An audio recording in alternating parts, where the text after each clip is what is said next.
this video that's pretty much showing what's happening in the water. This was recorded on microethics channels, which he has a biology degree. We're about to get into all of that stuff. We're going to go on and skip into the part where he gets to it and he starts seeing weird stuff that he hasn't seen before.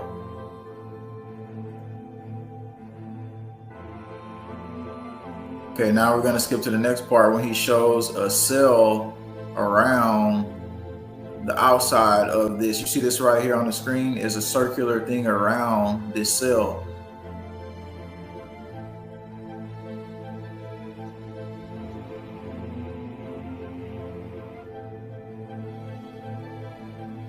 So he says later in the video that it looks like some type of frog shell. He says usually frogs are like this, but he said he's never seen this before with the degree he has, which makes it sound even more strange. So we're about to get into what the heck is really going on. I mean, I'm not saying I know 100% what's going on, but in Kurla, they had raindrop from the sky and they didn't know what happened. It was red, just like this. Got the samples in Kurla, check it out.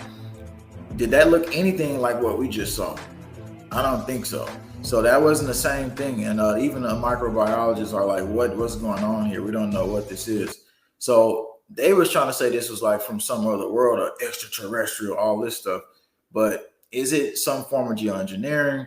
We're going to get into that. We're going to get to how do you protect yourself from acid rain. Acid rain has led to colon cancer. They've already came out with that. So because remember, like I told you, when I was 21, I got damaged so bad. And so I had to find out what was the most significant strain of probiotic that could help me rebuild my gut because I had holes in my stomach. So I literally had to like go and research to save my life. And so when I did, I looked up something called lactobacillus. And I seen them put it in a petri dish and they put multiple strands of bacteria in there.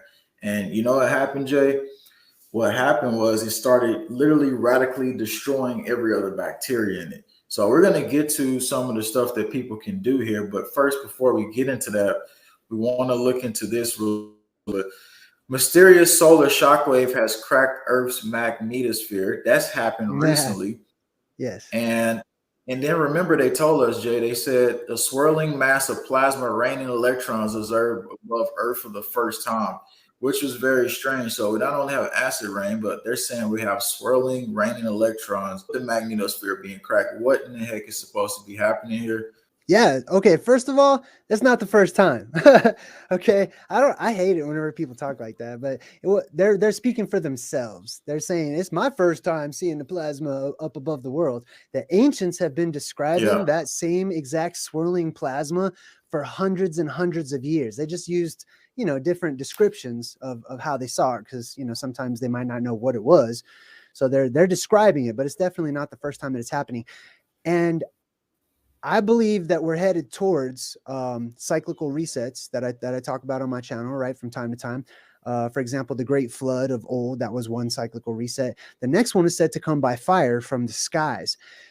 And it seems to follow suit with the Earth's electromagnetic grid, right, which they are now tampering with, or they have been for some time, trying to tamper with it, study it or whatnot, right? Because some people are privy to this type of information, and to most other people, it's just fiction. It's just fantasy. But I believe that not only are we going to see more examples of plasmic phenomenon up there in the sky, it can come in all shapes and sizes. Plasma is it's a moldable substance. It changes its shape. It's a shapeshifter. So you got like balls of plasma. You got donut shapes, rings and stuff of plasma. Snakes of plasma. Of course, there's lightning, which is, the most common occurrence of it. But the reason that things are starting to act up right now, I believe, according to my studies so far, is that the electromagnetics of our world is going into flux, and it started going into flux a few years back. But the further we go down the timeline, the more it's amplifying. And it has to do with not just the electricity, but the magnetics of our world. Everything's going into flux out there in the heavenlies, or just beyond our world, out there in the plasmasphere. That plasma that envelops our world, also known in the ancient Egyptian, like we talked about, as Apophis, right, or Apep. Apophis, which obviously is a Egyptian god. What you gotta say about that, Jay? And then we're gonna get into all the other craziness about acid rain. Why would they name that asteroid that HAARP was supposedly hidden, even though they're modifying the weather? Apophis. Right. Hey, go back. Can you go back to that picture at the top, that little glyph? This Yeah. one? Can you zoom in on that? Does it let you? Yeah. Is that the entire glyph for the word Apophis? Check that out. See how it's got like little, it's got a snake, first of all, right? And then at the top, it's got like those squiggly lines. So Apophis was an ancient Egyptian god. This is really interesting. Basically, he's kind of like the version, like one version of Satan in ancient Egypt. He was called the world encircler, and he was represented by a snake, right? He's a plasma god, basically.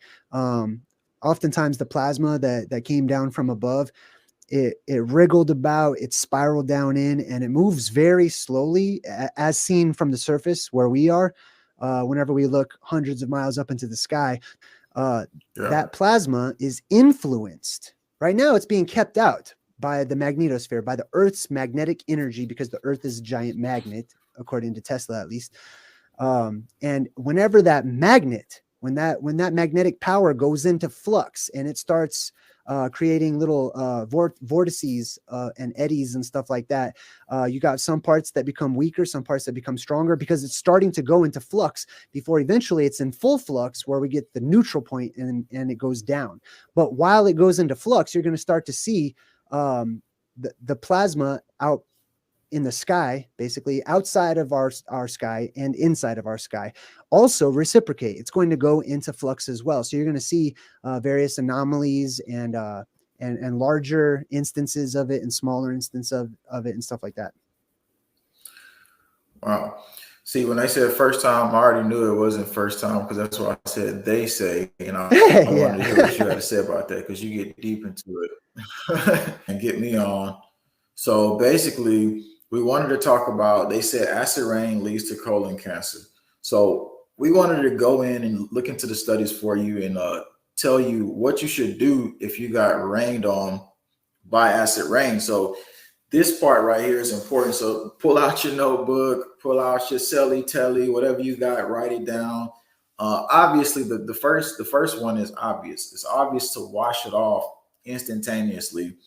It says the importance of removing the grime from your skin after being exposed to all sorts of contaminants cannot be stressed enough. Board certified dermatologist Kelly Reed, MD of Westlake Dermatology, suggests that cleansing reduces the particle load of pollutants on the skin. Obviously, that's not going to fix everything. So then you ask, okay, what else do you do? It was another dermatologist that said if you apply vitamin C to the skin, that is another way you can neutralize these things. And we're going to do a screen share so you can see a little bit of what I'm reading here. Let's go into it here. So going into it here, it says neutralize the free radicals. On top, naturally produced free radicals. Contact with pollutants will aggravate the free radical content in our bodies. Research has mentioned the UV rays increase free radical production even more. So what can we do to hinder these excess radicals? So vitamin C, vitamin E. Obviously, you can't just put phthalates and all types of chemicals on your skin and think that everything is going to be fine.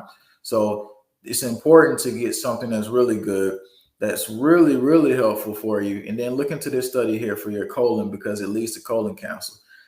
The inhibitory effects of probiotics on colon cancer. So this is a study here telling you that there are inhibitory effects that probiotics have and helping the gastrointestinal line. And like I was telling you, the one that worked the best for me whenever I had basically, the stomach ulcers.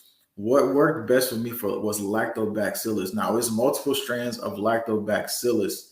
And I mean, after like getting myself back, and I literally thought I wasn't going to do anything. I was doing mixed martial arts at the time. I thought I wasn't going to work out. I thought I wasn't going to exercise. I thought I wasn't going to do anything anymore. Here I am doing all of that, because in my mind, there was one critical moment that hit. And what happened was I was like, you know what? I'm just ready to go. And then something said, no, you're not going to leave like this. And then everything just followed right then after there. So we're gonna get deeper into some of these strands of probiotics and stuff like that is good for your gut. Lactobacillus, though, I call it the god bacteria, because it rebuilt my entire gut. Like I was swallowing food, hating life, just disgusted at what the whole system had done to me. And I had to reflect on my life and what should I do.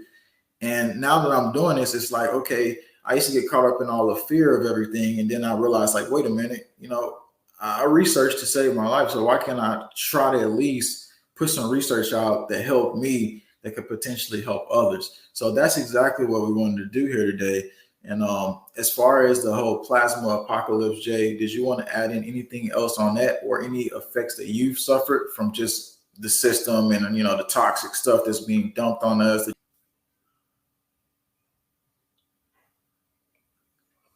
Can I hear you? I'm trying to see what's going on here. Can y'all hear Jay?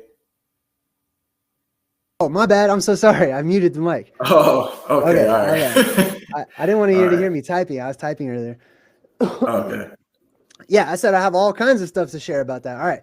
So first and foremost, regarding acid rain, and it could be anything, but especially the acid rain itself, the signs, these are signs and omens for people like myself of things that are to come.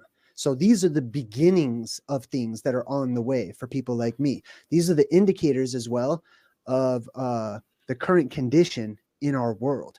If I mean, just like your stomach, you know what I mean? That was going on with it. That was an indicator of how you were doing at the time, right? And how you were living your life, and where you were and what you were going through and your path that you were walking. The earth itself is becoming more toxic and more acidic, which is an indicator that it's dying, that it's on its way out. So it needs to be born again. It needs to be reborn. And check this out, something that can cleanse.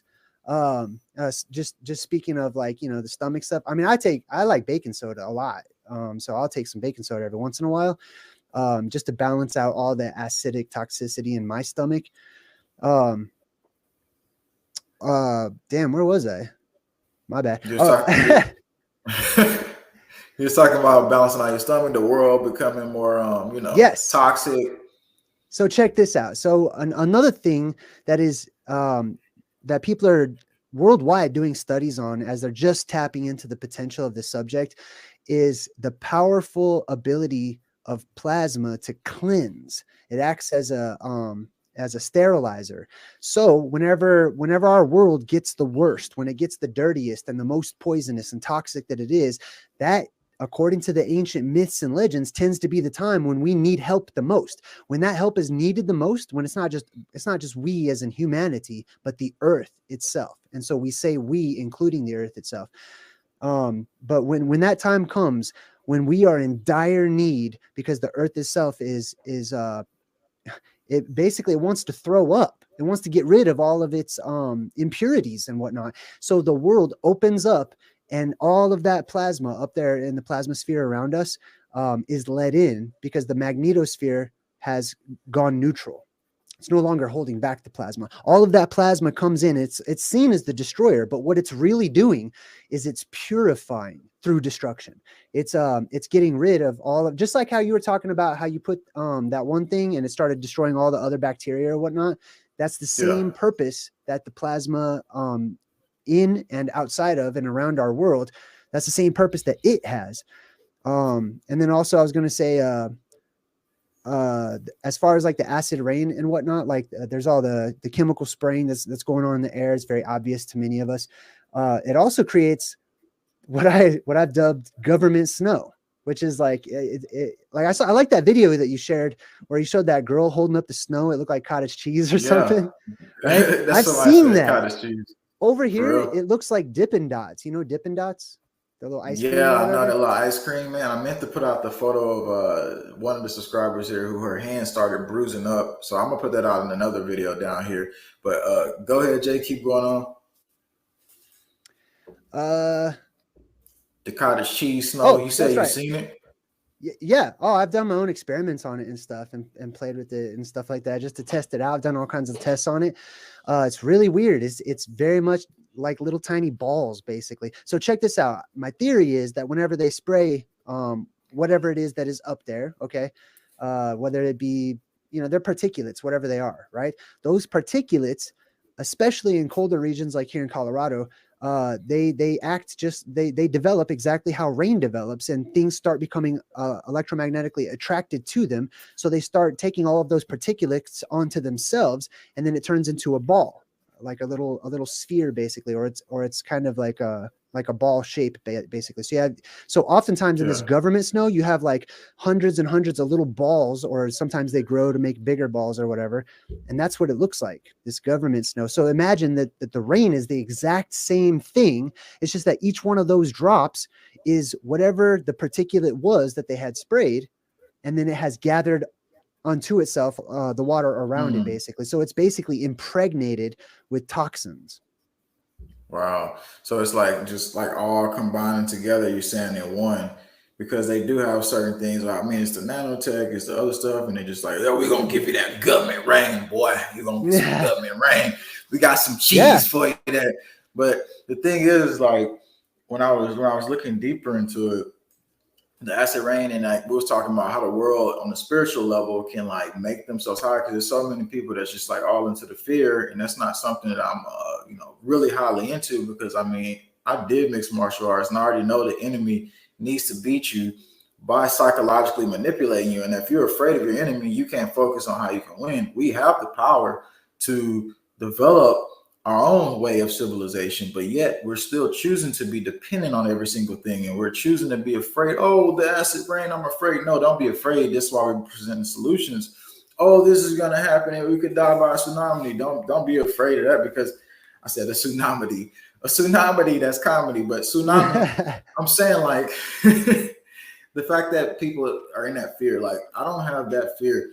Fear is a good thing. You can use it as a survival tool. Don't get me wrong, but having that fear to the level where you can't access your true higher self and power, and how do we clean up the world? How do we make things better?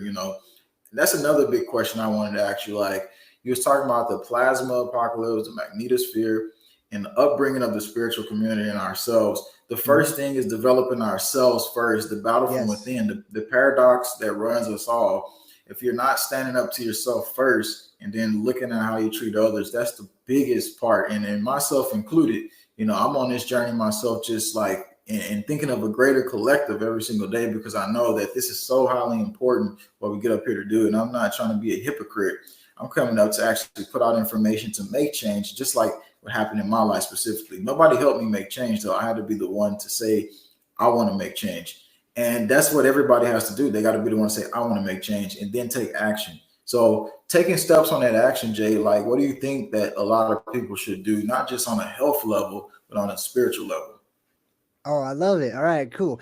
So the ancient texts that I've gone over, right, from religions to stories to myths and legends, even to modern day movies and stuff, they've always indicated that while there seems to be this bigger picture of the cyclical reset, the apocalypse, cataclysms happening and befalling mankind, etc., that has always only been the action part of a love story. All right. We live in a love story, basically. So the love part of it is what's happening inside, because what does it matter if you survive everything? What does it matter if you're healthy or whatnot, if the inside is toxic? Because honestly, like, I would like everyone else to be healthy, because whatever their status is, whatever's going on with them, it reflects and goes out into the world, and it becomes a part of the rest of us. Just like, the reciprocal of that is that when we work on that inner light, right? It's like our bodies right now are like eggs, basically, that are developing something on the inside, which is the spirit or the soul. And that spirit or soul, which is mostly unseen to most people, it's developing like a baby. You know what I mean? And upon death, we give birth to ourselves, essentially. So what kind of a birth do we want? What kind of a soul do we wish to shape? You know what I mean? And whatever actions we take, whatever steps we take toward that better goal, toward that higher goal, they go out. That energy, those actions go out into the world, and it's contagious. It starts picking up on everything. So all these ancient stories, while they may hint and talk about the apocalypse happening from time to time or various cataclysms, they always go back to the condition of man, and they always point right back at man or mankind, and they say, it's up to you. It's up to you what happens to this world, because if you don't take care of it, I will cleanse it. I will cleanse this world and everything in it. But if you do take care of it, you may be able to postpone the inevitable so that we don't have to go through things like that. Exactly. So it's like, that's what I was saying the other day, just talking to my friends. I'm like, look, if we sit here and we allow the snow crabs, they've already disappeared. Penguin populations plummeting, children's being taken. And I was just like, if we're going to sit here and allow all this to happen, like, how do we deserve to even have a right to sit here and just be like, oh, well, it's all going to be good. Don't worry. Let's just wait to see everything happen. The thing is, the problem with that is like, it's a spiritual essence of just spiritual non-existence at that point, when you don't do anything or don't make an effort to make any change in reality at all. And you think we're supposed to just sit here. So I never believed that. I never believed we're supposed to just sit here and just watch reality. Sometimes it eats me up on the inside, because I do want to get out and do stuff. And like, I'm wishing like, hey, like, we need to organize to get something bigger going. And, it's just like the community is so infighting. And that's why I don't infight. I don't get into fights. You don't see me on YouTube battling and getting into drama with people. I don't have time for it, man, because I'm focused on the big picture. And if we focus on that, we can make way more change than focusing on, oh, this person is saying that and all. And it takes some emotional intelligence. It does. It takes some emotional logic, and you have to activate that critical side of your brain spiritually. You have to sit down with yourself and say, you know what? I'm tired of this way. I'm tired of this being like this. I have to make a change. I have to speak to myself. And just because you hear voices in your head, it's not you. It's the dark, it's the light. It's both sides always constantly talking to you. Sometimes you might hear the dark and the negative side always talking to you, but you have to fight back. You have to battle that every single day. You have to be the one to say something that's positive to yourself. Because if you don't, trust me, ain't nobody else going to say it to you. You got to have a high belief, so high that nothing can stop you from getting to where you want to get. And that's really what it comes down to with everything in reality. Our energy to protect ourselves, our godly like power. We are sons and women of God. So why are we acting like we're just like scared children? And actually, we're at our little children form. But the way we transcend is moving past that fear, moving past that doubt, moving past the narrative that's been, our mind has been encapsulated into. Feed ourselves, because that's really what we're doing when we're researching. You and I right now are sitting down having a meal spiritually. We're at the table of goodness and we're sharing things together. And we should be cautious in what we allow ourselves to take into our body, whether it be through the eyes, if we eat through the eyes, or through the ears and we eat through the ears, or the nose, or whatever it may be, that we hold ourselves to a better standard because we love ourselves that much. And if we are able to love ourselves to a higher degree, then we will naturally, a natural byproduct of that is it will spill out into others. And it becomes contagious, so that and that, added with the amplification of energy in the world, means that there's a lot of potential for humanity together to make the changes. JWorkouts, everybody, we're gonna basically, after this is over, if you haven't checked them out, we're gonna have a link to his channel below where you can go. This won't be the last show we do. I hope so, Jay. So